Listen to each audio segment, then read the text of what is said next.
கிறிஸ்துவுக்குள் அன்பானவர்களே, இன்றைய நாளுக்கான தியானத்திற்கென்று எடுத்துக்கொள்ளப்பட்ட வேத பகுதி பரிசுத்த மார்க்கு 6ஆம் அதிகாரம் 18ஆம் வசனம். கிறிஸ்துவின் அன்பில் நாம் சேர்ந்து கொள்வோம்.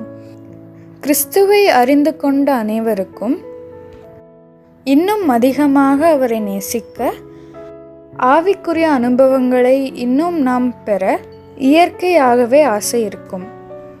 ஆனால் நாம் தேவனோடு நெருங்காதபடி நமக்கு ஒரு சில தடைகள் உள்ளது.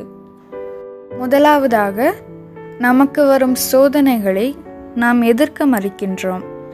எடுத்துக்காட்டாக, வனாந்தரத்தில் தேவ துணையோடு நடந்து சென்ற இஸ்ரவேலர்கள் தகுதி இல்லாத பொருட்களுக்காக நாம் ஆசைப்பட்டு அது கிடைக்கவில்லை என்ற காரணத்தினால் அடிமைத்தனமே சிறந்தது என்று நினைத்தனர். நமக்கு வரும் எல்லா சோதனைகளையும் நாம் தேவனோடு சேர்ந்து எதிர்ப்போம் என்ற சிந்தையை ஏற்க மறுத்தனர். இரண்டாவதாக, சரியான போதனைகளை விரும்பாமல் ஆசீர்வாதமான செய்திகளை மட்டுமே கேட்கின்றோம். இறையரசுக்காகவும் சரியான போதனைகளை விரும்ப மாட்டார். மூன்றாவதாக, பொல்லாத சிந்தனை கொண்டவர்.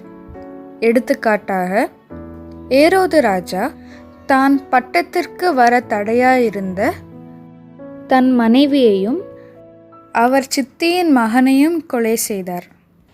இது சுய தேவைகளுக்காக மற்றவர்களை குறித்து சிந்திக்காத குணம். இன்றும் கூட இந்த 3 விஷயங்கள் நம்மை இயேசுவுடன் நெருங்காதபடி தடையாக உள்ளது.